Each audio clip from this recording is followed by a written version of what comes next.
Jemaat yang dikasihi Tuhan, hari ini kita akan bersama belajar tentang bagaimana berdoa dengan benar, serta adakah bagian yang harus kita lakukan ketika kita menantikan jawaban Tuhan. Untuk itu, hari ini kita akan membahas tema doa dan perjuangan. Mari saya ajak Bapak Ibu sekalian untuk kita bersama berdoa. Bapa yang penuh kasih, kami bersyukur karena kami boleh mengungkapkan permohonan dan pergumulan kami dalam doa. Namun kami masih kurang memahami peran kami sementara menunggu jawaban doa. Saat ini kami memohon bimbingan Allah agar dapat memahami peran kami dan mengerjakannya dengan baik. Dalam nama Yesus kami berdoa. Amin. Jemaat yang dikasihi Tuhan, kita akan bersama mendengarkan pembacaan firman Tuhan hari ini yang terambil dari surat Yakobus pasal 5 ayat 16 bagian B. Doa orang yang benar bila dengan yakin didoakan sangat besar kuasanya. Satu bagian lagi yaitu Yakobus 2 ayat 18. Tetapi mungkin ada orang berkata, padamu ada iman dan padaku ada perbuatan. Aku akan menjawab dia, tunjukkanlah kepadaku imanmu itu tanpa perbuatan, dan aku akan menunjukkan kepadamu imanku dari perbuatan-perbuatanku. Demikianlah firman Tuhan. Berbahagialah kita sekalian yang menerima firman Tuhan dan melakukannya dalam kehidupan sehari-hari. Bapak Ibu yang dikasihi Tuhan, doa dan perjuangan itu merupakan dua hal yang terkait erat. Doa itu bukanlah mantra. Begitu diucapkan, pasti akan terwujud. Ada pula yang menganggap bahwa doa yang diucapkan oleh orang yang suci, ya, atau banyak amalnya, itu pasti terwujud. Sehingga bagi orang yang kurang suci, ya, atau orang yang kurang amalnya, ya, itu sering titip kepada mereka yang dianggap lebih sempurna supaya doanya itu bisa dikabulkan, ya, atau supaya Tuhan lebih bisa dipaksa begitu, ya. Tapi benarkah demikian? Bapak Ibu dan saudara yang dikasihi Tuhan, Yakobus 5 ayat 16b itu seringkali dianggap sebagai jimat, ya, atau oleh orang-orang yang menganggap dirinya benar di hadapan Tuhan, atau orang-orang yang rajin berdoa, yakin akan doanya, ya, rajin menuntut Tuhan, ya. Ini dianggap sebagai ayat penting, ayat kunci, ayat untuk mengklaim janji-janji Tuhan, atau supaya doanya itu pasti dikabulkan oleh Tuhan. Sebenarnya bagaimana perwujudan iman itu? Kalau iman itu hanya sebuah khayalan, ya, seperti satu mimpi, ambisi yang tidak berdasar dan tidak ada wujud nyatanya, itu berarti fiktif, ya. Yakobus 2 ayat 17 menyebutkan iman itu mati atau tidak ada gunanya. Kalau orang mendasarkan doanya pada iman yang fiktif atau teologi karangannya sendiri, apakah Tuhan harus mengikuti kemauannya? Nah, padahal makin diikuti, orang itu akan makin ngawur, ya. Doa itu seperti sebuah kesepakatan, ya, kesepakatan antara kita dengan Tuhan, ya. Kita menyatakan harapan-harapan kita dan permohonan kita kepada Tuhan, lalu Tuhan memeriksanya. Tuhan melihat, ini doanya ini benar atau tidak, ya. Nah, sesuai dengan kehendak Tuhan atau tidak. Jika dia setuju dengan permohonan kita, ya, maka kemudian masih ada nih lanjutannya, ya. Kita dan Tuhan akan berbagi peran. Ada bagian yang harus kita kerjakan, ya. Lalu ada juga bagian Tuhan. Nah, kalau kita tidak sepakat atau tidak konsisten untuk melakukan bagian kita, maka jangan menuntut Tuhan untuk melakukan bagiannya. Disinilah kita akan melihat kombinasi antara iman dan perbuatan. Jadi jika kita itu percaya kepada Tuhan, maka kita akan menerima peran itu dengan baik. Demikian pula kita juga akan yakin bahwa Tuhan akan mengerjakan bagiannya. Apa yang kita harapkan itu akan terwujud ketika keduanya ini dipertemukan. Bapak, Ibu, dan saudara yang dikasihi Tuhan, ada 3 poin penting dalam Yakobus 5 ayat 16b. Ya, yang pertama adalah tentang orang benar. Yang kedua, keyakinan dalam doa. Dan yang ketiga, ada kuasa Allah dalam doa itu. Mari kita melihat bagian yang pertama. Ada orang benar, ya. Orang benar adalah orang yang tahu. Dia bisa tahu apa yang menjadi kehendak Tuhan, apa yang menjadi kemauan Allah. Itulah orang benar. Dan kalau dia mengetahui bahwa itu adalah kemauan Tuhan, itu adalah kesepakatan atau itu adalah dasar-dasar yang sudah Tuhan ajarkan kepada kita melalui firman-Nya, maka kemudian bagian yang kedua, yaitu keyakinan dalam doa. Keyakinan dalam doa itu akan membuat kita yakin, membuat kita merasakan bahwa ini yang harus saya minta, dan yang itu saya tidak boleh minta. Sehingga ketika kita yakin bahwa ini adalah sesuatu yang benar, saya tahu bahwa ini adalah hal yang Tuhan maui, maka saya yakin pula bahwa ketika saya minta, itu akan terwujud. Nah, semuanya ini bisa terjadi karena apa, Bapak Ibu? Karena kita sepakat dengan Tuhan, ya. Nah, hal yang ketiga adalah adanya kuasa dalam doa. Jika yang dimohon itu adalah kuasa Allah, maka Allah harus hadir, ya. Harus bersama dengan kita dalam mewujudkan pengabulan doa itu. Bagaimana kuasa doa itu bisa terjadi tanpa kehadiran Allah? Jadi kalau Allah tidak ada di sana, maka tidak mungkin itu bisa terwujud. Doa itu bukan terjadi karena kita sudah tahu kuncinya, kebiasaan doanya, ya, atau kita pakai doa-doa itu untuk memaksa Tuhan. Tidak bisa. Nah, berbicara tentang iman dan perbuatan, maka berarti kita juga berbicara tentang melakukan bagian kita. Ini memang bukan hal sederhana, tetapi penuh perjuangan dan harus disertai dengan keyakinan. Jika kita sudah paham betul bagian kita apa, ya, maka kita pun harus mengerjakannya dengan maksimal. Diperlukan perjuangan keras. Adalah kesalahan besar jika orang menganggap doa itu sebagai alat untuk memerintah Allah. Jadi setelah kita berdoa, ya sudah, tunggu saja. Biarkan Tuhan kerja keras, ya. Kita tahu beres, kita tunggu saja. Kurang ajar betul, ya, orang seperti ini. Karena mereka pikir doa itu adalah salah satu cara untuk memaksa Tuhan. Biarkan Tuhan mengerjakan. Apakah dia pikir Tuhan itu budaknya? Nah, bicara tentang perjuangan yang keras, saya selalu ingat tentang ikan salmon. Kualitasnya luar biasa. Kita mungkin tinggal menikmati kelezatannya saja, ya. Mungkin kita tidak paham atau kita tidak ingat lagi tentang bagaimana perjuangannya. Perjuangan supaya ikan salmon ini bisa sampai jadi seperti ketika berada di meja dan kita menikmati kelezatannya.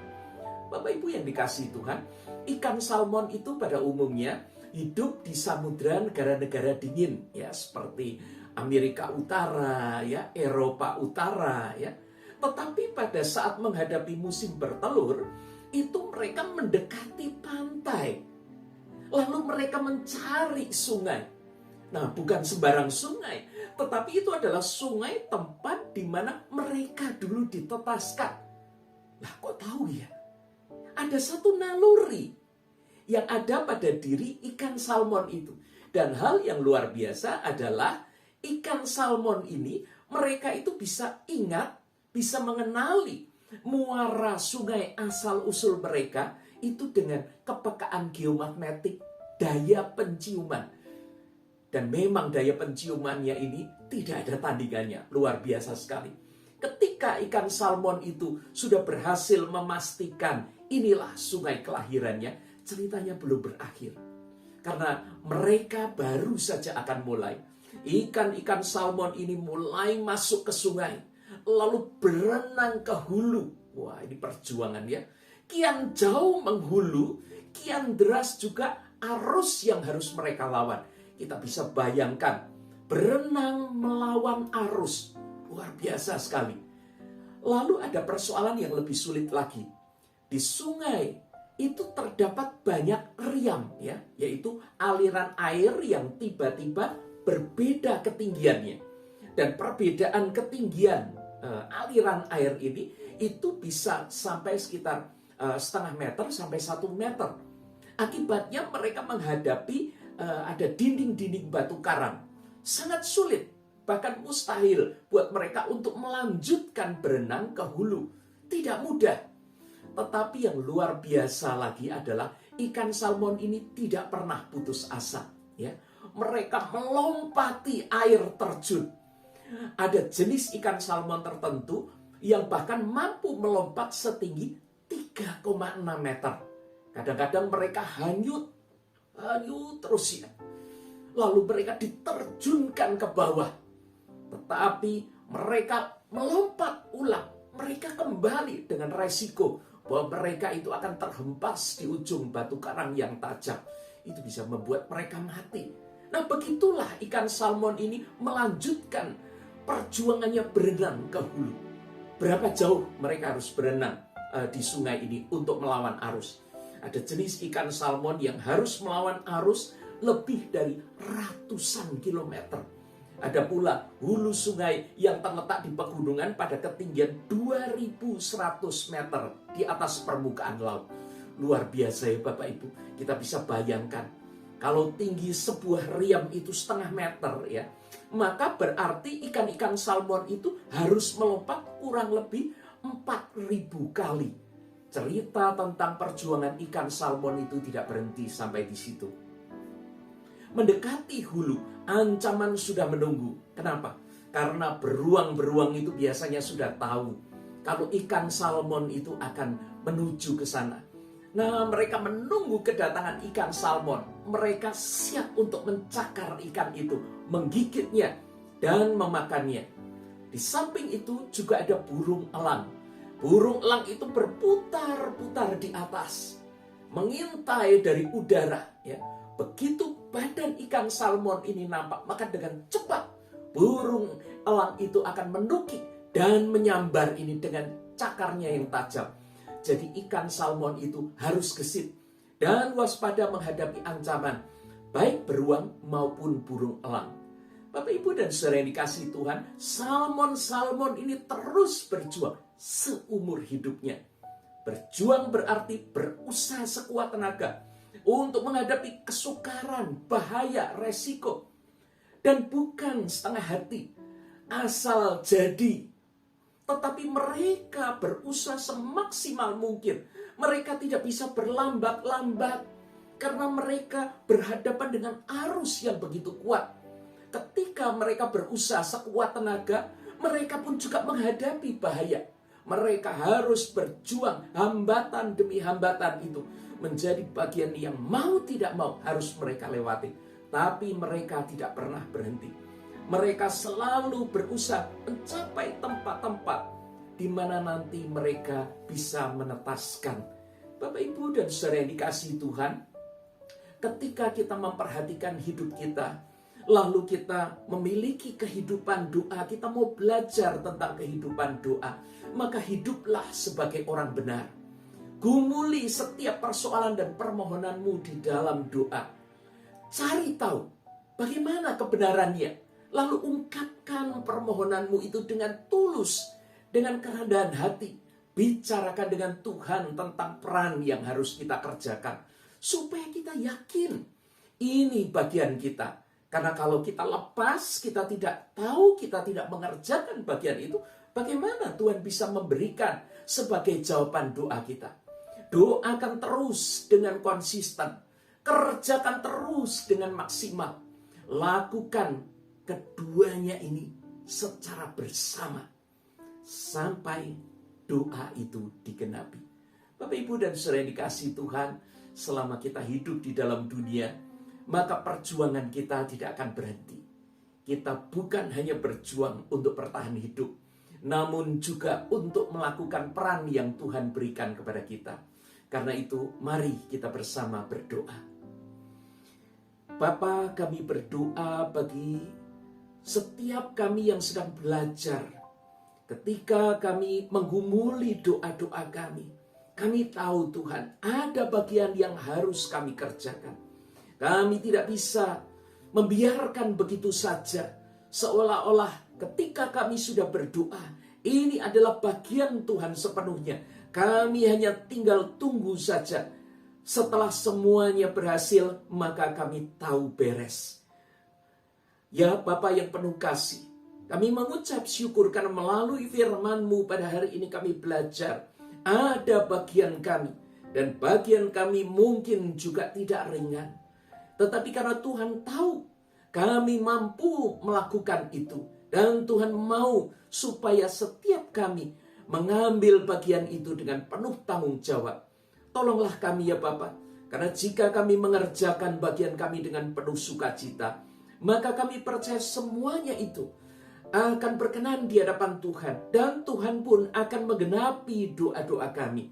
Tolonglah jika selama ini ada doa yang salah. Kami bertahun-tahun berdoa dan ternyata doa kami tidak sesuai dengan kehendak Tuhan. Itulah sebenarnya, itulah sebabnya Tuhan tidak mengabulkan doa-doa kami. Karena itu Bapa, kami mau terus berdoa, namun dengan doa yang benar. Bapa, pada saat ini kami mau berdoa bagi saudara-saudara kami yang sakit. Tuhan jamah dan sembuhkan mereka.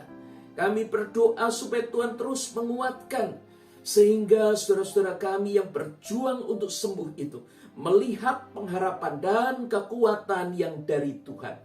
Kami berdoa bagi saudara-saudara kami yang kepayahan dalam pekerjaan mereka, usaha mereka. Tuhan kuatkan agar kami terus berjuang. Tuhan tolong supaya kami boleh melihat jalan yang Tuhan bukakan. Tuhan, kami yakin Engkau mampu memulihkan kondisi kami. Tuhan, kami percaya bahwa Engkau akan membawa kami menjadi lebih baik. Bapa, kami juga ingin berdoa untuk keluarga yang mengalami keretakan, yang dikecewakan oleh pasangannya, yang hidup dalam berbagai luka. Bangkitkan kami ya Tuhan. Bangkitkan keluarga-keluarga kami. Pulihkan ya Bapa. Kami percaya Tuhan, Engkau sanggup memulihkan kami. Pada saat ini kami juga ingin berdoa ya Bapa, bagi keluarga kami yang sedang berjuang di dalam studi. Bapa, kami berdoa karena di dalam masa pandemi ini, semuanya ini sungguh tidak mudah. Mulai dari kendala teknis, jaringan, kejenuhan, dan berbagai hambatan lainnya. Bapa, kami berdoa. Kami mohon supaya Engkau tidak membiarkan kami putus asa, menjadi lesu dan tawar hati. Bangkitkan terus semangat juang kami ya Bapa. Kami mau mengalaskan semua permohonan kami di dalam Yesus Juru Selamat kami yang hidup. Amin. Bapak, Ibu, dan saudara yang dikasihi Tuhan, teruslah berdoa. Dan dengan perjuangan, hati yang penuh sukacita, semangat yang teguh, kita akan mengerjakan bagian kita. Dan biarkan Tuhan mengerjakan bagiannya. Tuhan memberkati.